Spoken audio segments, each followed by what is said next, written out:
बोरीवली पंच कल्याणक प्राण प्रतिष्ठा महोत्सव से पहले परम पूज्य आचार्य 108 श्री विशुद्ध सागर जी महाराज साहेब एवं परम पूज्य भक्तांबर वाले बाबा डॉक्टर आचार्य श्री 108 प्रणाम सागर जी महाराज साहेब ने मीडिया के माध्यम से मुंबई सहित विश्व के तमाम नागरिकों को अहिंसा एवं शांति का संदेश दिया है। दिगंबर जैन गुरुओं के बारे में पूछे जाने पर आचार्य जी ने कहा, त्याग एवं तपस्या के माध्यम से लोगों का कल्याण करना ही दिगंबर जैन संतों का कार्य है। आइए देखते हैं ये रिपोर्ट।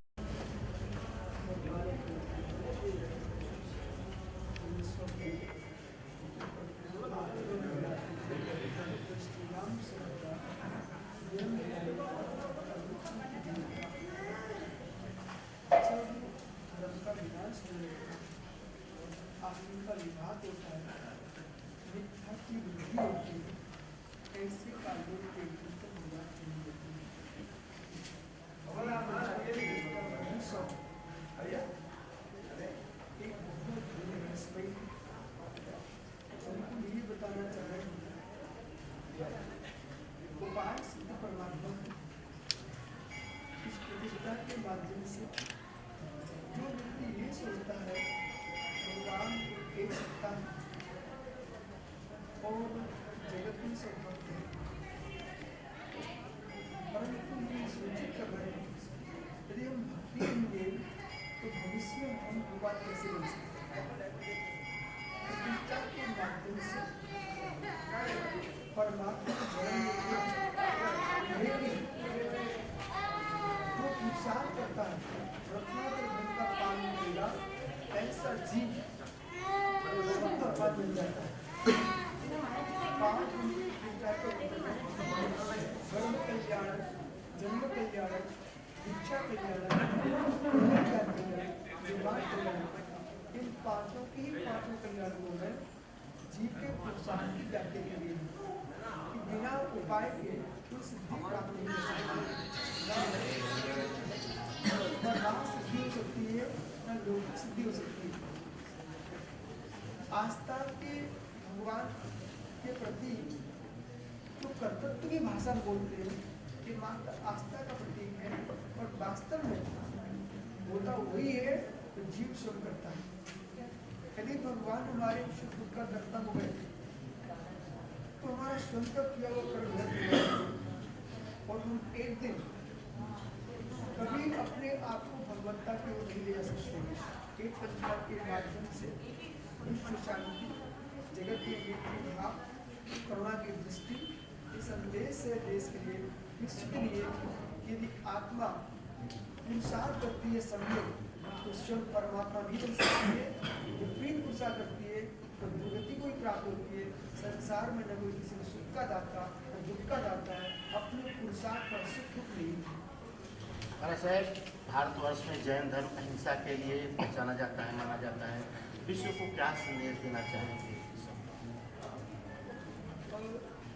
वास्तव में देश से क्या सारा विश्व इस बात को जानता है कि भारत अपने आप में तीर्थंकर, चंद्रवती, नारायण, बलभद्र, ऋषभ देव से लेकर वन महाविश्व तक कृष्ण, राम, ये सभी इस भूमि पर हुए। भारत में इसमें दया विषय का किसी भी समस्या का समाधान हिंसा नहीं हो सकती है। सबका पर समाधान जो है एक अहिंसक तरीके से हो सकता है। आप ये विश्वास मानिए कितनी युद्ध हो जाए अंतिम शांति कवाई अहिंसा से। इसलिए जो तीर्थंकरों ने, भगवतों ने, महापुरुषों ने भारत की भूमि से विश्व में अहिंसा प्रबंधन का सूत्र दिया है, आज की तारीख में भारतीय प्रतिभा में कहीं ना कहीं अहिंसा का स्थान है। इसलिए सारे विश्व को चाहिए कि आप अहिंकारता और कर्तव्य बुद्धि, कारण में क्या हुआ अहिंकारता कर्तव्य बुद्धि, ये दो बातें सारा विश्व भूल जाए तो कोई किसी का युद्धि नहीं, अहिंसा के इंसान नहीं। अहिंकार और कर्तापन ये व्यक्ति को हिंसा बनता रहा। मैं ही सब कुछ हूँ वो मैं ही करने वाला हूँ। चाहे आपका घर हो चाहे बाहर हो, सर्वत्र एक ही सूत्र है। जब जब भाई भाई में झगड़ा होगा तो दो ही सूत्र है, मैं करने वाला हूँ और मैं ही करता हूँ। ये अहंकार का कर्तव्य बुद्धि ये संपूर्ण लोग बुद्धि किए हैं। यदि व्यक्ति अपने अहंकार को छोड़ देता है, कर्तव्य को छोड़ देता है, युद्ध करने की आवश्यकता नहीं है। इसे सारे विश्व को शांति चाहिए तो अहिंसा का आश्रय लेना ही पड़ेगा। और सर, दिगंबर जैन गुरु की तपस्या के बारे में समाज को आप क्या संदेश देना चाहेंगे? दिगंबर जैन साधु किस प्रकार से होते हैं, उनका काम काज समाज को?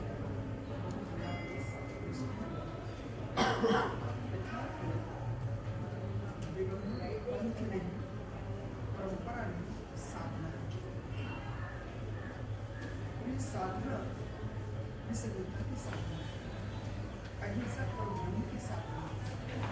मूल बिंदु अहिंसा पर टिका हुआ है। किसी प्राणी को कष्ट न अब इनकी अहिंसा इतनी सूक्ष्म है, नीचे चार छाव में आने में ये स्मरण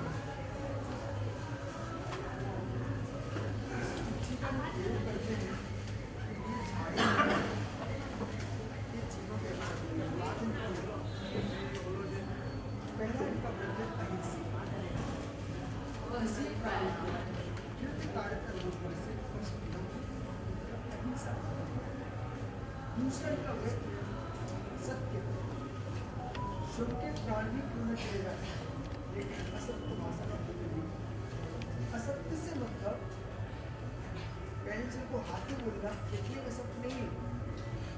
किसी से अहितकर वचन बोलना भी असत्य। रति कर, अरति कर, भय कर, शामत का प्रयोग नहीं करते।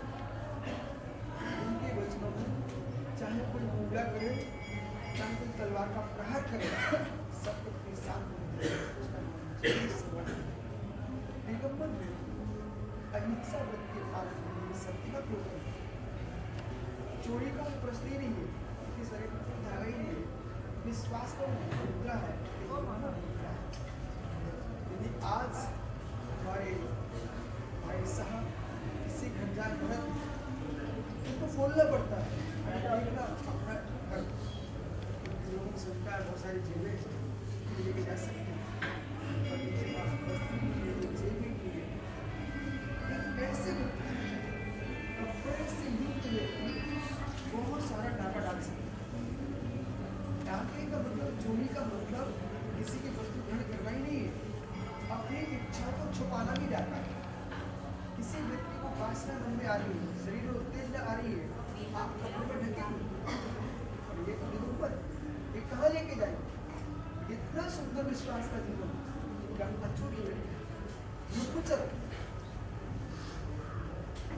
जगत में चाहे प्रिंचनी हो, मनुष्य हो, देवी, अचेतन चित्त की स्त्री को देख के भी उनका चित्त चले मान्य होता है। ऐसे ब्रह्मचर्य के पालन परिग्रह के नाम पर शरीर ही परिग्रह हाथ भेंट दिगंबर मुद्रा आगम कमर ये तीन उपकरण स्वीकार करते हैं। बाकी के जो सबसे सारे इनके अलावा कोई अन्य पदार्थ स्वीकार नहीं करते। सुवर्ण से लेकर सात की जो वृत्ति है इसी प्रकार से सामान्य कानून को रचते हैं। चाहे शत्रु हो, मित्र हो, आशीर्वाद देना इनका कर्तव्य है। वरदान देना, श्राप देना ये भी हिंसा है। ये वरदान भी नहीं देते किसी को, श्राप भी नहीं देते। वरदान वही फलित होता है जिसका पुण्य है, श्राप उसी को लेता है जिसको पाप का उदय है। लेकिन एक वितरागी मुनि है, एक श्राप दोगे जिसका अहित हो गया, हिंसा का पाप कर दिया। आपने वरदान दिया वो तो फलित हो गया, वो अहंकार में डूब गया, वो ये दुनिया में हल्ला कर देगा कि महाराज के कृपा से ऐसा काम हो गया हमारा। लेकिन वहाँ दूसरा व्यक्ति इसलिए जय श्राप देते हैं, वरदान देते हैं।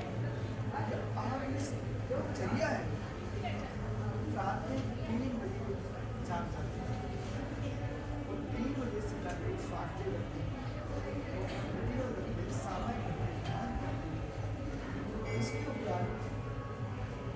स्वाध्याय, ध्यान, क्रिया, शुद्धि को गए, भगवान की वंदना, पूरे स्वाध्याय। यहाँ पर सबसे ज़्यादा जोर दिया जाता है स्वाध्याय के लिए दिया जाता है।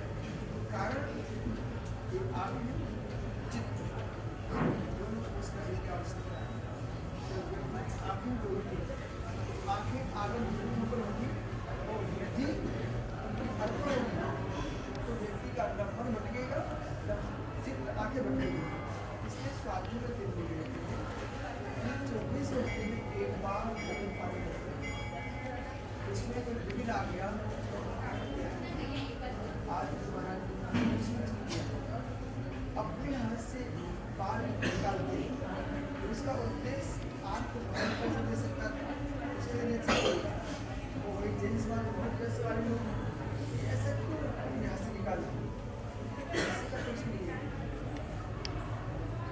ठीक हो सकते हैं तो उतरा रखेंगे तो परिग्रह आ जाएगा। यदि किसी से तो पैसे मांग याचना हो जाएगी, इसलिए अयाचक व्यक्ति वाले को डालेंगे, मांगते भी नहीं है कुछ देते भी नहीं। आप मुझसे कहो महाराज जी मेरा कपड़ा लगा संभव नहीं है, तो मैं ही तेरा पीछे लगा रहा हूँ, आपको कहाँ से करूँगा? मैं आपको सूट बांधू, मेरे पास उतारने वाला उतरवाने वाला लगा कैसे? ये दिलों में पेड़ बिहार पद बिहारी सूट के बिहार करती है।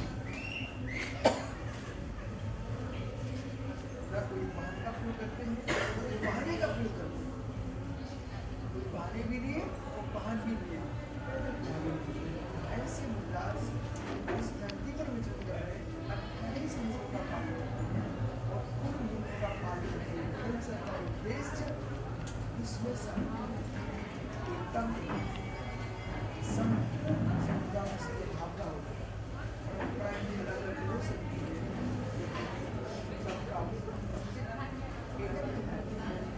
भारत के बगीचे के समान अनेक प्रकार के देश में रहे भावना के साथ रहते हैं। भारत की विशेषता है, सब विश्व में आपको मिलेगा। दरअसल हम लोगों ने सुना है जैन समाज के लोग आपको चलते फिरते भगवान के रूप में मानते हैं, इस बारे में आपका क्या? ठीक कहना है कि जैन समाज के लोग चलते फिरते भगवान मानते हैं। आप डॉक्टर भी डॉक्टर हो और डॉक्टर अभी बने नहीं हो, लेकिन आप बनने वाले हो, तब भी पहले से क्या बोलते हैं डॉक्टर। तो जैसे कि आप बनने वाले व्यक्ति को डॉक्टर बोलते हैं, छात्र डॉक्टरी पढ़ रहा है तो डॉक्टर कहते हैं, तो शिक्षक का काम है। ऐसे जैन लोग चलते फिरते भगवान कहते हैं, मतलब जिनकी साधना, जिनकी आराधना प्रणाली पर निर्भरता पवित्र है, वे हमारे भविष्य में बनने वाले भगवान से आज पृथ्वी पर चलते हैं। भगवान यही कहते हैं। अंबर वाले बाबा के नाम से लोग बुलाते हैं, क्या है भक्तांबर वाले बाबा के पीछे की कहानी, जरा हमारे दर्शकों को। भक्तांबर भक्तों को अमर बनाने वाला महाकाव्य है। जब हिंदू पढ़ता है भगवद गीता देखता है, मुस्लिम पढ़ता है तो उसमें कुरान शरीफ देखता है, सिख पढ़ता है तो गुरु ग्रंथ साहिब देखता है, ईसाई देखता है तो उसमें बाइबल देखता है।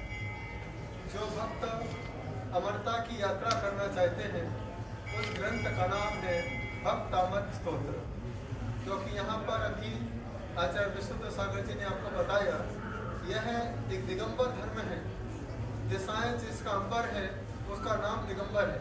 यह दिगंबर धर्म न हिंदू है, न मुस्लिम है, न सिख है, न ईसाई है। जो दिशाओं को अंबर बना के चलता है उसका नाम दिगंबर है। इसलिए ग्रंथ का नाम स्तोत्र रखा गया है। इसी भावना के साथ लोग मुझे दिगंबर मानते हैं और दिगंबर को भक्तांबर वाले बाबा के नाम से जानते हैं। भाई साहब एक और सवाल है, भक्तांबर के कपड़ों का जब विमोचन हुआ तो वर्ल्ड रिकॉर्ड बना था, इस बारे में क्या संदेश है? यहाँ पर हर जगह लोगों की भावना रहती है कि संत वस्त्र क्यों नहीं पहनते हैं। तो जो हमारे भक्त हैं भक्तों के तन ढके रहे, भक्त हमेशा भगवान की भक्ति के साथ जुड़े रहे। लेकिन जब उनके तन ढके रहेंगे तो वह भक्त रहेंगे। जिस दिन वह संत से जुड़ेंगे वह वस्त्रों को छोड़ करके अमरता की यात्रा कर सकेंगे। इसलिए उन्हें संसार से जोड़ने के लिए वस्त्र थे और संसार के त्याग के लिए उन्हें अमर बनाने के लिए संत का आशीर्वाद था।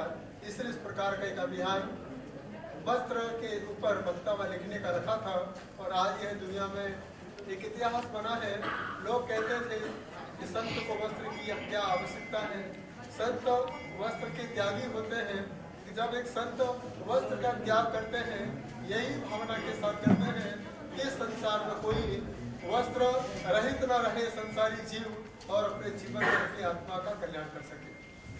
महाराज साहब, आज के पंच कल्याण महोत्सव को लेकर के ट्रस्टियों के बारे में क्या संदेश देना चाहते हैं?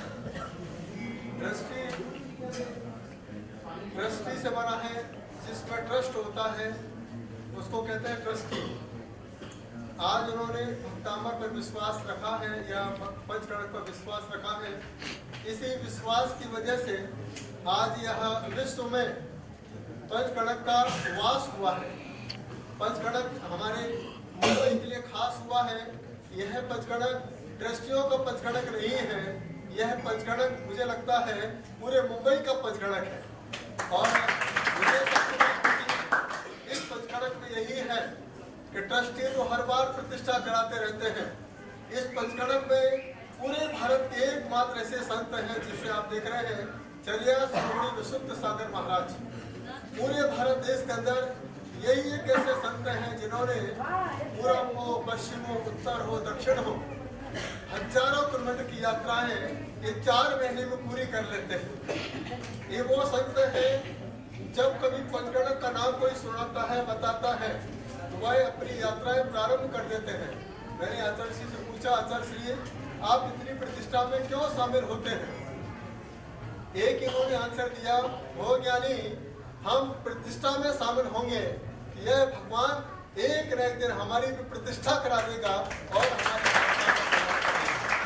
यह प्रतिष्ठा किसी ट्रस्टी के माध्यम से नहीं होती है, यह प्रतिष्ठा संत के आगमन से हुआ करती है। ऐसा जैन आगम में कहा जाता है, प्रतिष्ठा में ट्रस्टी आए तो प्रतिष्ठा पूरी नहीं होती है और प्रतिष्ठा में संत आ जाता है, उसी दिन प्रतिष्ठा अपने आप पूरी हो जाती है।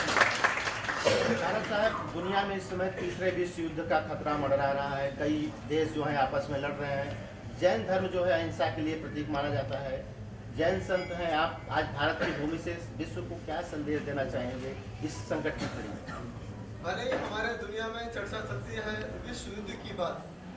जब तक हमारे परिणाम शुद्ध रहेंगे, जब तक देश में विशुद्ध रहेंगे, मुझे नहीं लगता है कि विश्व में युद्ध हो सकता है। देश हमारे लिए अहिंसा प्रधान देश है। जब जब इस देश को माता कहा जाता है, माता इसलिए कहा जाता है धरती माता है, और धरती माता किसी को भूखा सोने नहीं देती है। जब जब विश्व में अन्न की कमी पड़ती है, यही धरती माता विश्व में अन्न की प्राप्ति कराती है। जब जब जल की कमी पड़ा करती है, यही धरती माता कुवैत तक, यह धरती माता दुबई तक जल की व्यवस्था करती है। इसलिए इस माता का नाम धरती माता हुआ करता है। माँ कभी युद्ध नहीं खोने देती है, माँ तो परिणामों को शुद्ध करके विशुद्ध सागर जैसे संतों के दर्शन करने देती है। भरत जी के बारे में क्या संदेश देंगे? समाज के लिए हमेशा जो ही भूमिका निभाते रहते हैं, सेवा करते रहते हैं। भरत भाई अपने आप में ही भारत के भाई हैं।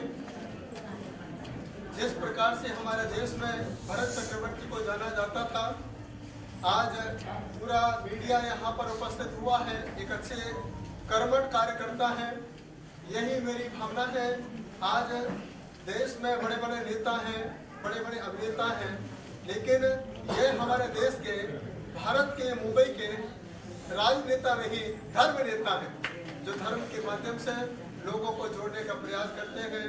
और अभी जो आचार्य विशुद्ध सागर जी ने कहा, हम लोग ना तो श्राप देते हैं ना वरदान देते हैं, इनका पुण्य आता है यही पुण्य इनको संत के आशीर्वाद से वरदहस्त हो जाता है, उनके जीवन का कल्याण हो जाता है।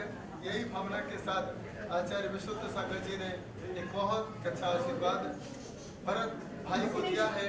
भरत भाई सिर्फ मुंबई के भाई ना बने, भरत भाई भारत के भाई बने। धन्यवाद।